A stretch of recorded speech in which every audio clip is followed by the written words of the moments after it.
नमस्कार, पुन्हा एकदा स्वागत. आपण अभ्यासत आहोत the Sign of Four written by Conan Doyle.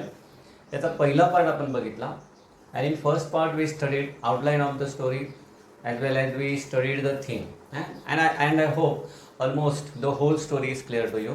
Now we are going for the second part, and in second part we will study plot of the novel and the synopsis of the novel. All right, now let us begin. The novel has a complex plot involving service in India, the Indian rebellion of 1857, a stolen treasure, and a secret pact among four convicts, the four of the title, and two corrupt prison guards. आता हा जो plot आहे या प्लॉटमध्ये काय involve, थोडा complex plot आहे, थोड्याशा वेगवेगळ्या गोष्टी त्यात आलेल्या आहेत. त्यात 1857चा जो उठाव आहे त्या उठावाला महत्त्व आहे. त्यानंतर दुसरी महत्त्वाची गोष्ट, जे इंग्रज लोक भारतात नोकरी करतात त्या नोकरीबद्दल ही स्टोरी आहे.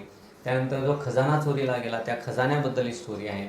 आणि सर्वात महत्त्वाचं म्हणजे जे सिक्रेट ॲग्रीमेंट झालेलं होतं 4 लोकांमध्ये, ते 4 लोक म्हणजे आपल्या टायटलमधला फोर, साइन ऑफ फोर, त्याबद्दल ही स्टोरी आहे. आणि त्यासोबतच अजून महत्त्वाची 2 लोक आहेत ज्यांच्यामुळे ही स्टोरी पुढे डेव्हलप होते. ते 2 गार्ड्स असतात अंदमानमधले, शोल्टो आणि मॉर्स्टन. तर आता बघूया. अकॉर्डिंग टू आपण प्लॉट बघतोय आता. बऱ्याचशा गोष्टी रिपीट होतील, पण प्लॉट आणि आउटलाईन याच्यातला थोडासा आपल्याला काय बारीक फरक लक्षात घ्यायचा आहे. थीम कशी आपण वेगळी काढली, जो आउटलाईन होते आउटलाईनमधून आपण एक तत्त्व बाहेर काढलं की पैसा चांगला नसतो, पैसा ज्याच्याकडे येतो त्याला सर्वांना दुःख भोगावं लागतं. आणि तिसरी गोष्ट आपण बघितली की समोरच्या व्यक्तीकडे पैसा आलेला आहे, ती व्यक्ती आवडते तरी सांगू शकत नाही कारण गैरसमज निर्माण होऊ शकतो. या गोष्टी आपण बाहेर काढलेला थीम म्हणतात. आता प्लॉटमध्ये काय वेगळं पण असतं आउटलाईनपेक्षा आणि थीमपेक्षा, ते आपल्याला समजून घ्यायचं आहे. According to Mary, in December 1878 her father had telegraph her upon his self. आता बारीक बारीकशा काही महत्त्वाच्या गोष्टी डिटेल्स या ठिकाणी आलेल्या असतील. 1878 साली 1878 साली मेरीला तिच्या वडिलांनी टेलिग्राफ केलं आणि सांगितलं की सेफली भारतातून ते इंग्लंडमध्ये पोहोचलेले आहेत. आता भारतातून इंग्लंडमध्ये ते का गेले होते? ज्या कामासाठी जोनाथन स्मॉल भारतातून इंग्लंडमध्ये पोहोचलेला होता त्याच कामासाठी हा सुद्धा पोहोचलेला होता. कारण यांचा एक जोडीदार पैसे घेऊन फरार झाला होता आणि तो जाऊन कुठे जाणार होता? इंग्लंडमध्येच जाणार होता. तर त्या टेलिग्राफवरून एवढं कळलं कोणाला? मेरीला, की आपले वडील सुखरूप इंग्लंडमध्ये परत आलेले आहेत. म्हणजे त्यांचं बरं वाईट भारतात काही झालेलं नाही. जे झालेलं असेल ते कुठे झालेलं आहे? ते इंग्लंडमध्येच झालेलं आहे. स्पष्ट तिला समजलं. ठीक आहे.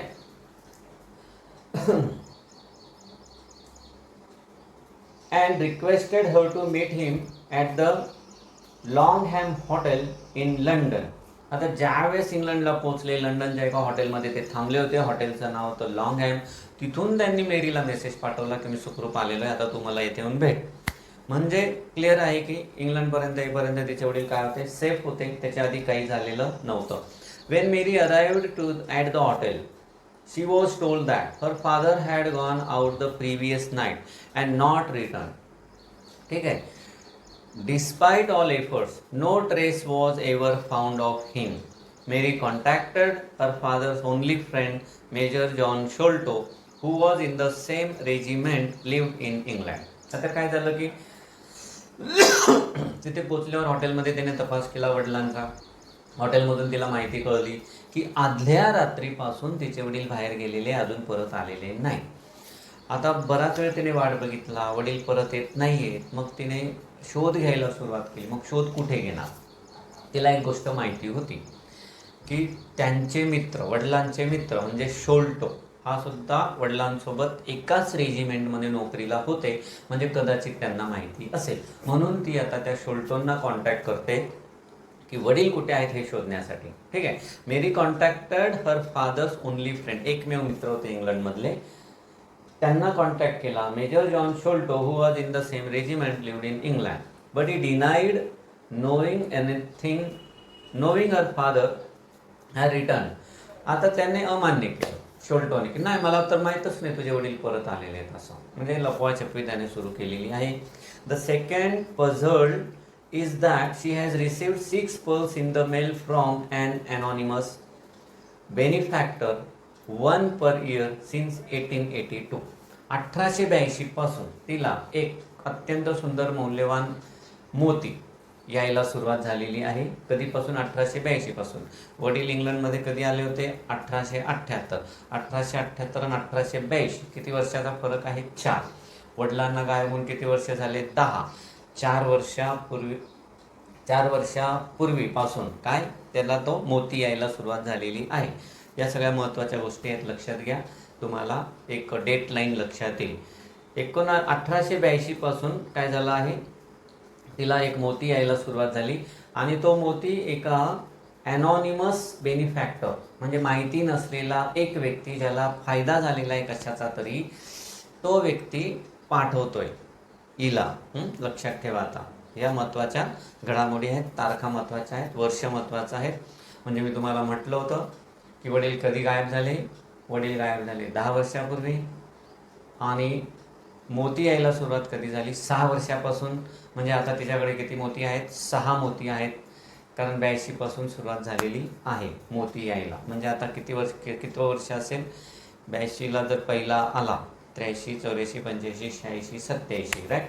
अशा पद्धतीने आपण ते काउंटिंग करू शकतो. After answering an anonymous newspaper query inquiring for her. आता महत्त्वाचा प्रश्न आहे की मेरीचा पत्ता कसा काय त्यांना कळला? तर ज्यांना मेरीचा पत्ता हवा होता त्यांनी न्यूजपेपरमध्ये ॲड दिली होती की मेरी मॉस्टन या व्यक्तीचा पत्ता हवा आहे. तिने तो पेपर वाचला योगायोगाने. त्या पेपरला तिने पत्र पाठवलं, तिचा ॲड्रेस कळवला, पेपरमधून ॲड्रेस माहिती झाला ज्या व्यक्तीला हवा होता. आणि मग ज्या व्यक्तीला तो ॲड्रेस हवा होता तो व्यक्ती त्या ॲड्रेसच्या साहाय्याने ते मोती पाठवत होता. बघा, ही महत्त्वाची लिंक आहे. ठीक आहे. With the last poll she received a letter remarking that she has been wronged and asking for a meeting. आता शेवटचं जे पत्र होतं म्हणजे शेवटच्या मोतीसोबत पत्र आलं, त्या पत्रात असं लिहिलं होतं की तुझ्यासोबत काहीतरी चुकीचं घडलेलं आहे आमच्याकडून आणि तुझी आता भेट घेण्याची वेळ आलेली आहे. Holmes takes the case and soon discovers that Major Sholto had died in 1882. आता होम्सला ती केस मिळते, इन्व्हेस्टिगेशन सुरू करतो आणि या इन्व्हेस्टिगेशनमध्ये सगळ्यात महत्त्वाची गोष्ट काय कळते की 1882 साली कोणाचा मृत्यू झाला? मेजर शोल्टोचा.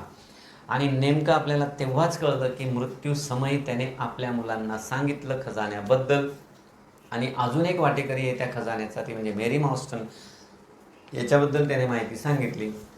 आता त्या मुलांना कळलं मेरी मॉस्टन जर या खजान्याची वाटेकरी आहे तर तिला आपण काहीतरी पोचवलं पाहिजे. मग दरवर्षी एक एक मोती 82 पासून पाठवायला सुरुवात केली. 82च्या 4 वर्ष आधी वडील गायब झालेले आहेत तिचे आणि वडील गायब झालेल्या नंतर 4 वर्षांनी शोल्टो वारला आणि त्याच्यानंतर 6 वर्ष मोती येत होते आणि शेवटचा मोती आला त्यावेळेस तिला भेटायला बोलवलं. आपल्याला माहिती आहे कारण त्यावेळेस खजाना कुठे आहे त्या दोघी भावांना सापडला होता. प्रचंड मोठी इस्टेट होती, खजाना सापडणं सोपं नव्हतं. खजाना सापडायला 6 वर्ष गेले आणि सापडल्याला पत्र आलं की तू भेटायला ये. आणि आता 1882 and that within a short span of time Mary began to receive the pearls. तेव्हापासून पल्स यायला सुरुवात झाली. Implying a connection. The only clue Mary can give Holmes is a map of fortress found in her father's desk with the names of Jonathan Small. एकच clue होता, काहीतरी clue हवा असतो detective लोकांना. आणि तो क्ल्यू कोणता सापडला होता की तिच्या वडिलांच्या टेबलच्या ड्रॉवरमध्ये किंवा टेबलवर एक पेपर सापडला होता. त्या पेपरमध्ये मॅप होता, मॅप. आणि तिथे एक नाव होतं Jonathan small.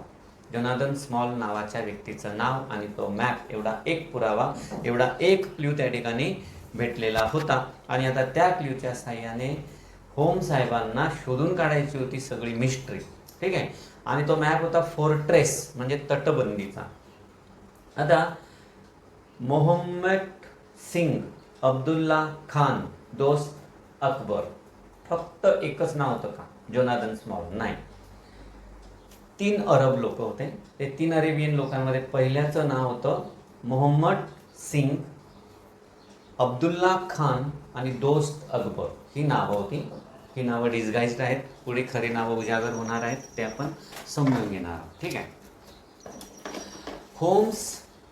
Homes Watson and Mary meet Thaddeus Sholto, the son of the late Major Sholto and the anonymous sender of the pearls. आता हे तिघं भेटायला जातात. थॅडियस शोल्टो. थॅडियस शोल्टो हा तोच व्यक्ती होता आत्तापर्यंत अनॉनिमस होता, म्हणजे अनोळखी होता, कोणीतरी पर्ल पाठवत होतं. तो व्यक्ती म्हणजे थॅडियस, त्याला आता ते भेटायला गेले. थॅडियस confirms the major had seen Mary's father the night he died. They had arranged a meeting to divide a priceless treasure. आता पोचल्या त्याने एक गोष्ट मान्य केली की तिचे जे वडील होते मॉर्स्टन यांची भेट झाली होती मेजरसोबत ज्या दिवशी तिचे वडील वारले त्या दिवशी. ठीक आहे, ती मीटिंग झाली म्हणजेच बघितलं म्हणजेच भेट झाली. आपल्याला असा त्या ठिकाणी अर्थ घ्यायचा आहे. दोघं मित्रांची भेट झाली आणि आपल्याला ठाऊक आहे त्या ठिकाणी दोघांचं भांडण झालं होतं. म्हणजे काय केलं असेल, मॉर्स्टनने पत्र पाठवलं कोणाला, मेरीला, की मी अशा हॉटेलमध्ये आहे, मला भेटायला आहे. तिला भेटायला बोलवलं. त्याच संध्याकाळी तो आपल्या मित्राला भेटायला गेला, शोल्टोला भेटायला गेला. तिथे भांडण झालं, त्याला हार्ट अटॅक आला, तो मेला. आता तो मेला, त्याचा खून झाला असेल असा शंका येऊ शकते, म्हणून त्याची बॉडी त्याने परस्पर विल्हेवाट लावून दिली. कोणी? शोल्टोने मेरीच्या वडिलांची बॉडी परस्पर विल्हेवाट लावून दिली, जेणेकरून कुठलाही खुनाचा आरोप त्याच्यावर यायला नको. जरी हार्ट अटॅक आलेला होता, परंतु लोकांनी त्याच्यावर डाऊट घेतला असता, म्हणून त्याने ती माहिती कळू दिली नाही कोणाला की हा व्यक्ती माझ्याकडे आला आणि मेला. नाहीतर सगळंच उघडं पडलं असतं की का आला होता, कशाला आला होता. मग खजानाचा विषय निघाला असता, मग खजान्याच्या लोभापायी याने आपल्या मित्राचा खून केला असता, त्याच्यावर आरोप आला असता. म्हणून त्याने काय केलं, परस्पर आपल्या मित्राची डेड बॉडी काय केली, तिकडेच विल्हेवाट लावली. मग आता थॅडियसने तिला सांगितलं की ठीक आहे, जे झालं ते झालं, आता घडलेल्या गोष्टी आपण बदलू शकत नाही, पण ज्या खजान्यासाठी भांडण झालं तो सापडलेला आहे. आता आपण जाऊ आणि काय करू, आपण तो वाटा पाडून घेऊ. ठीक आहे. ट्रेजर प्राइसलेस होतं, अमूल्य असा खजाना होता तो. Sholto had brought home from India. कोणी आणलेला होता? तो शोल्टोने. आणि आपल्याला माहिती आहे त्याने चोरून आणलेला होता. किती लोकांना दगा दिला होता त्याने? 5 ते 4 म्हणजे जोनाथन स्मॉल, 3 अरब आणि त्याचा मित्र मॉर्स्टन, या सगळ्यांना दगा देऊन त्याने तो खजाना घरी आणलेला आहे. All right. Sholto had brought home. Okay, while quarreling over the treasure, Captain Morstan, long in weak health, suffered a heart attack. आता भांडण झालं लगेच हार्ट अटॅक आला मॉर्स्टनला. याच्या मागे एक कारण दिलेलं आहे की बऱ्याच दिवसापासून मॉर्स्टनची तब्येत खराब होती आणि त्यामुळेच कदाचित त्याला हार्ट अटॅक आलेला आहे भांडण चालू असताना. Not wanting to bring attention to the object of the quarrel and also worried that circumstances would suggest that he had killed Morstan in an argument, particularly since Morstan's head struck the corner of the chest as he fell, Sholto disposed of the body and hid the treasure. आता problem काय झाला, ज्यावेळेस त्या heart attack आला ना मॉर्स्टनला, पडता पडता एका टेबलचा कॉर्नर त्याच्या डोक्याला लागला आणि तो मेला. म्हणजे डाऊट येण्याची शक्यता होती, डोक्याला लागलेला आहे मार म्हणजे याने मर्डर केला असेल असं सिद्ध होऊ शकत होतं. त्यामुळे ती बॉडी त्याने डिस्पोज केली आणि खजाना लपवून दिला. सगळं ते आता लॉजिकली त्यांनी ते प्रेझेंट केलेले लेखकाने. कारण हार्ट अटॅक आला असता त्याने माहिती जर जगाला दिली असते तरी चाललं असतं, इन्व्हेस्टिगेशनमधून कळून गेलं असतं की हार्ट अटॅक झालेला आहे. परंतु पडता पडता एक टेबल त्याच्या डोक्याला लागलेला होता, म्हणजे याचं डोकं टेबलवर आदळलं होतं आणि डोक्याला मार लागलेला होता. मग इन्व्हेस्टिगेशनमध्ये तो मार लक्षात आला असता आणि खून झाला आहे असा आरोप आला असता मेजर शोल्टोवर. लॉजिकल आहे सगळं. आता पुढे काय होतं, However, he himself suffered from poor health and an enlarged spleen, possibly due to malaria, as a quinine bottle stands by his bed. मग त्याची पण तब्येत बिघडत गेली. तिथे एक शब्द आलेला आहे स्प्लीन. स्प्लीन हा शरीरातील एक अवयव आहे. तो अवयव मोठा झालेला होता. त्याचं कारण मलेरिया होतं आणि मलेरियासाठी जे औषध घेतलं जातं क्विनाईन, हे एका वनस्पतीपासून बनवलेलं औषध आहे. ते अमेरिका आफ्रिकाकडे मिळणारी ती वनस्पती आहे. त्याच्यापासून हे औषध बनवलं जातं क्विनाईन. आणि हे क्विनाईन औषध मलेरियावर दिलं जातं. मलेरिया झाला म्हणजे ताप असतो, हे तापावरचं औषध असतं.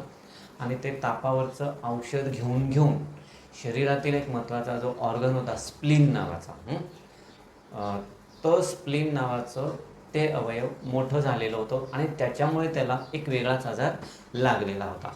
ही महत्त्वाची माहिती. थोडं किचकट टेक्निकल प्रॉब्लेम आहे, तो समजायला अवघड गेलं असतं म्हणून मी तुम्हाला ते एक्सप्लेन करून दिलेला आहे. Okay. His own health became worse when he received a letter from India in early 1882. 1882 साली मेला आहे आणि 1882च्या सुरुवातीलाच त्याला एक पत्र आलं होतं इंडियावरून. ते पत्र आल्यापासून त्याची तब्येत खालावायला सुरुवात झाली होती. Dying, he called his two sons and confessed to Marston's death and was about to divulge the location of the treasure when he suddenly cried, "Keep him out," before falling back and dying. The puzzled sons glimpsed a face in the window, but the only trace was a single footstep in the dirt. On their father's body is a note reading the sign of 4. आता काय झालं? ती तब्येत खालावायला सुरुवात झाली. तब्येत खालावायला सुरुवात झाल्यानंतर मेजर शोल्टोच्या लक्षात आलं की बहुतेक आता तो जगणार नाही. म्हणून मृत्यूशय्येवर असताना काय झालं की त्याने आपल्या दोघा मुलांना बोलवलं. दोघं मुलांना बोलवल्यानंतर खजान्याबद्दल माहिती दिली. त्याचबरोबर महत्त्वाची गोष्ट म्हणजे मेरी मॉर्स्टनच्या वडिलांच्या मृत्यूबद्दल सुद्धा माहिती दिली आणि मेरीला पण त्यातला वाटा मिळायला हवा असं त्याने सांगितलं. सगळी स्टोरी सांगितली. 4 जणांबद्दल पण सांगितलं आणि तो खजाना कुठे आहे त्याचं सिक्रेट ओपन करणार. डायव्हल्ज असा शब्द आला आहे. ते सिक्रेट ओपन करणार तेवढ्यात त्याचं लक्ष खिडकीकडे जातं. खिडकीकडे त्याला तो दाढीवाला मनुष्य दिसतो, म्हणजेच तो जोनाथन स्मॉल असतो. तो बघितल्याबरोबर त्याला खूप भीती वाटते. तो मुलांना सांगतो याला इथून हाकला. हे बघतात, यांना फक्त एकच साईन सापडते की एकच पायाचा मनुष्य होता, पण त्याला बघून घाबरतो, हार्ट अटॅक येतो आणि मरतो. इथपर्यंत आपल्याला क्लिअरच होतं. आता पुढे काय होतं, both brothers quarreled over whether a legacy should be left to Mary Morstan, and Thaddeus left his brother Bartholomew, taking a chaplet and sending its pearls to Mary. The reason he sent the letter is that Bartholomew has found the treasure and possibly Thaddeus and Mary might confront him for a division for it. आता वडील वारले, कोणीतरी एक चिठ्ठी सोडून गेलं. त्या चिठ्ठीमध्ये sign of 4, तुम्हाला मागच्या व्हिडिओमध्ये तो साइन ऑफ 4 काढून दाखवला, भारतीय 4चा आकडा, आणि ते जे 4 लोक होते त्या 4चं त्या ठिकाणी केलेलं मेन्शन हे आपण बघितलं. आता वडील वारलं, अंत्यविधी वगैरे झाली. दोघं भावांमध्ये भांडण झालं. दोघं भावांमध्ये भांडण कशासाठी झालं? प्रॉपर्टीवरून. म्हणजे काय, जो थॅडियस शोल्टो आहे याचं म्हणणं होतं की आपण सगळी प्रॉपर्टी मेरीला देऊन टाकू, पण बार्थोलोम्यूला ते पसंत नव्हतं. तो म्हणतो नाही, तिला वाटा देऊ आपण, हरकत नाही. हे भांडण होतं आणि या भांडणामुळे दोघं भावांमध्ये वितुष्ट येतो आणि ती जी प्रॉपर्टी आहे, वडिलांची प्रॉपर्टी, जिथे सगळे राहत होते, ते घर सोडून हा निघून येतो. पण निघण्यापूर्वी एक महत्त्वाची गोष्ट घडते. ज्या वेळेस मेरी मॉर्स्टनबद्दल त्यांचे वडील त्यांना सांगत असतात मृत्यूशय्येवर, त्यावेळेस त्यांच्या हातात एक मोत्यांचा चॅपलेट म्हणजे हार असतो. त्या मोत्यांच्या चॅपलेट तो खजान्यामधलाच असतो, महत्त्वाची गोष्ट.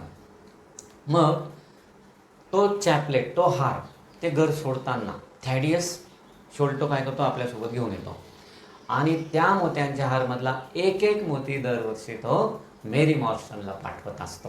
लक्षात घ्या ते मोती कुठून आले, कारण खजाना जर सापडलेला नव्हता तर हे मोती कुठून पाठवत होते. तर मरण्याच्या वेळेस त्याच्या हातात एक चॅपलेट म्हणजे एक मोत्यांचा हार आहे. तो मोत्यांचा हार हा घेऊन येतो.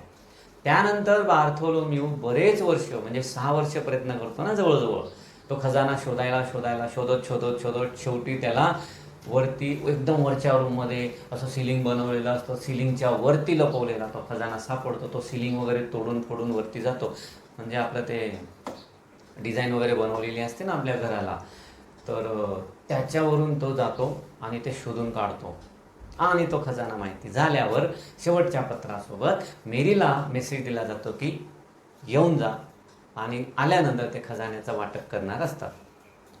Bartholomew is founded in his home from a poison dart and the treasure is missing.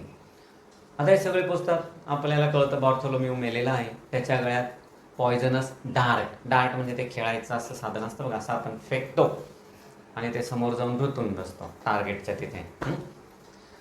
तर त्याला डार्ट म्हणतात. खरं तर तो काटा आहे, त्याच्या साह्याने बार्थोलोम्यूचा काटा काढलेला असतो काट्याच्या साह्याने. While the treasure is missing, आणि अजून एक गोष्ट घडते की खजाना गायब झालेला आहे.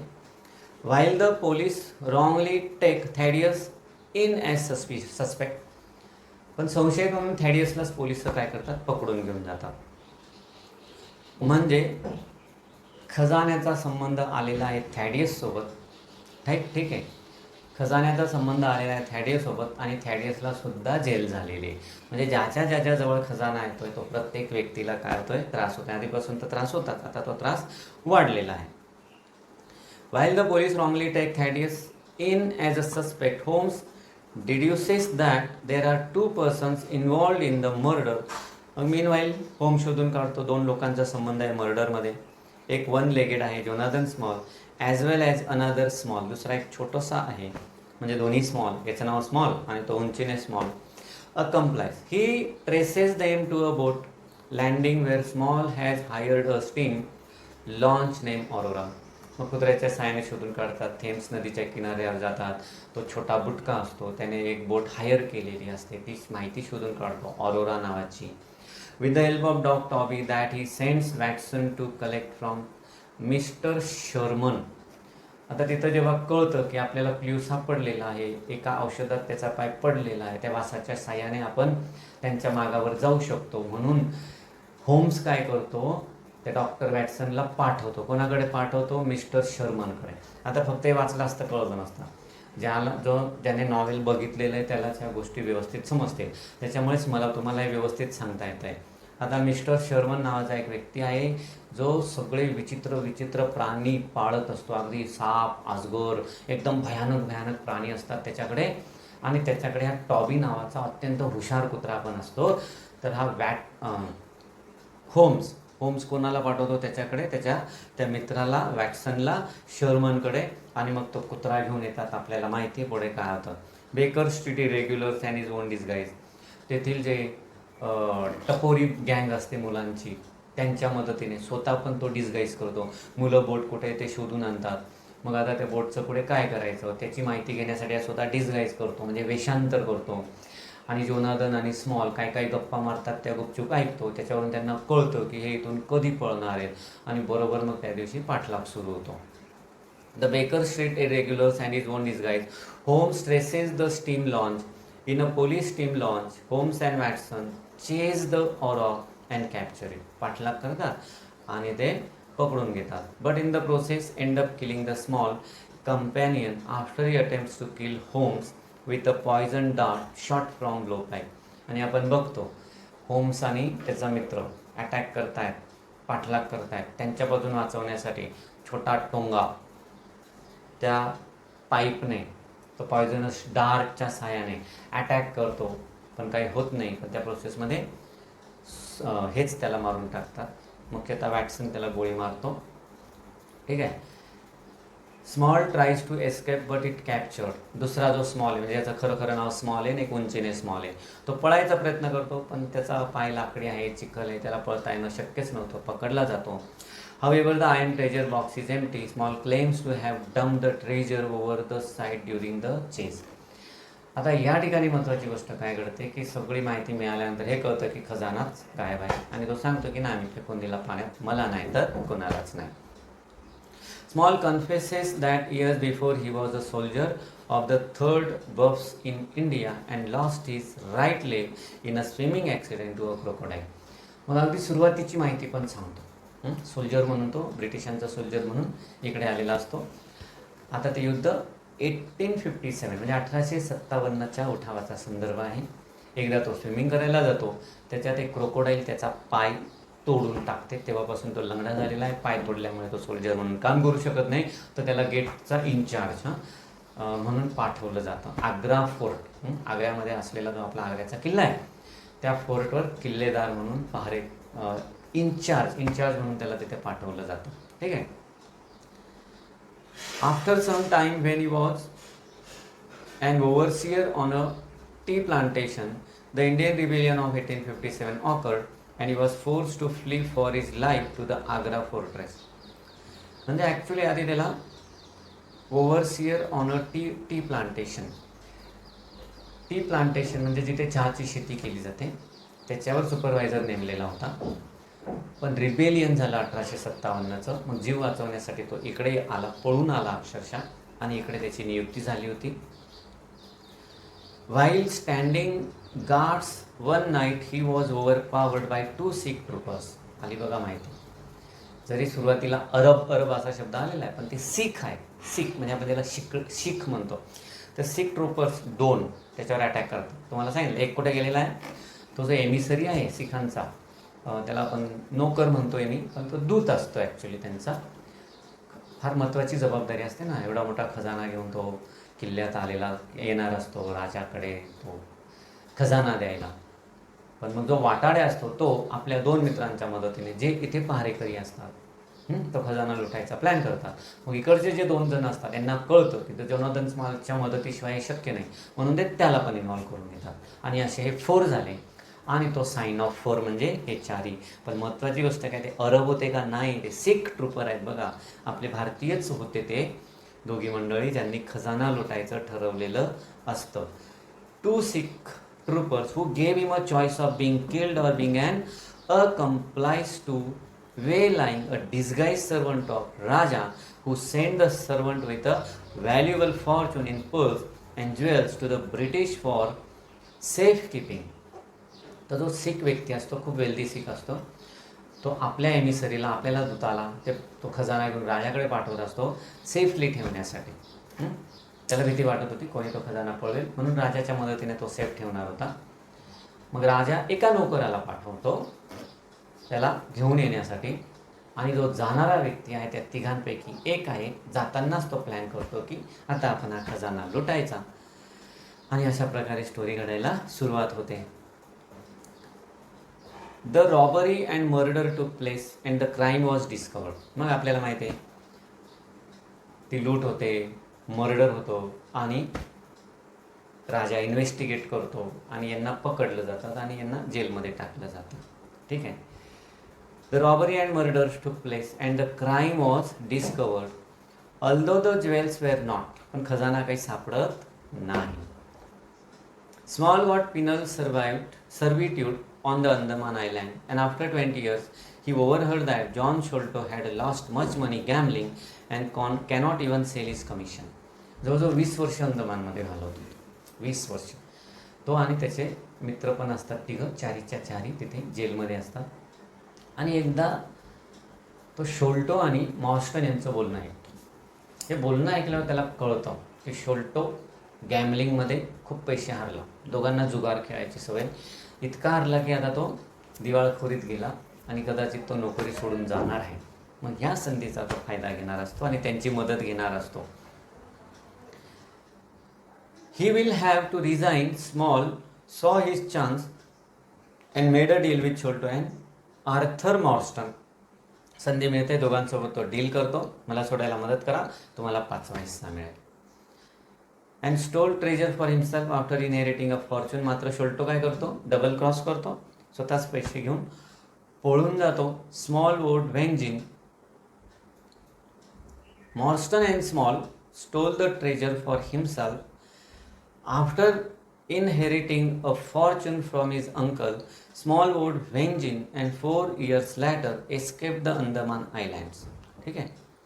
स्मॉल काय करतो, बदला घ्यायचं ठरवतो. शोल्टोने फसवलं आहे ना, म्हणून त्यानंतर टोंगच्या मदतीने तो तिथून पळतो आणि शपथ घेतो की मी बदला घेईल म्हणजे घेईल. Andaman island with an islander name Tonga after they both killed a prison guard. After they both a prison guard. एका प्रिझन गार्डला मारून टाकतात आणि तिथून सुटतात. महत्त्वाची पळायची जागा असेल, तिथे एक गार्ड उभा केला असेल, त्याला मारून टाकलं असेल. आता मारणं किती सोपं होतं टोंगाला. गुपचूप त्याने आपला पाईप काढला, डाट काढला, फुकलं, पॉयझनस काटा गेला, बसला, एका सेकंदात मेला. असं म्हणजे बेशुद्ध जहाल विष असतं ना ते. आणि ते पळाले. It was the news of his escape that shocked Sholto into his fatal illness. आता एक पत्र येतं इंडियातून आणि खूप घाबरतो शोल्टो. तर ते पत्र काय असतं की हा पळालेला आहे आणि त्याला कळून जातं की आता आपलं काही खरं नाही, आपल्या मागे येईल म्हणजे येईल. Small arrived too late hear of the treasure's location. Small arrived too late to hear of the treasure's location but left the note which referred to the name of the pact between himself and his three sick accomplices. थोडं late झाला, ट्रेजरचं location त्याला माहिती नाही झालं, पण जाताना एक चिठ्ठी सोडून गेला. ती चिठ्ठी दुसरं तिसरं काही नसून ॲग्रीमेंट होतं. त्या ॲग्रीमेंटमध्ये ते ट्रेजरचे मालक कोण होते असा त्यात उल्लेख असणार होता. त्यात स्मॉल व्यतिरिक्त त्यात तिघांची नावं असणार होती. When Bartholomew found the treasure, Small plan to only steal it but claims a miscommunication led Tonga to kill Bartholomew as well. आता स्मॉल पुढे काय सांगतोय पोलिसांना आणि आपल्या शेरलॉक होम्सला की आम्हाला फक्त ते पैसे चोरायचे होते, पण टोंगासोबत बोलताना मिसकम्युनिकेशन झालं आणि टोंगाने काय केलं, मारून टाकलं. जे झालं ते झालं, आम्हाला पैसे घेऊन निघून जावं लागलं. Small claims the Agra treasure brought nothing but bad luck to anyone who come in touch with it. तो अजून एक क्लेम करतो की जो कोणी त्या ट्रेजरच्या सान्निध्यात येतो त्याला काहीतरी वाईट घटनेला सामोरं जावं लागतं. The servant who was murder, Sholto living with fear and guilt, and now he himself is trapped in the slavery for life. Half his life building a breakwater in the Andaman Islands, and the rest of his life digging drains in Dartmoor prison.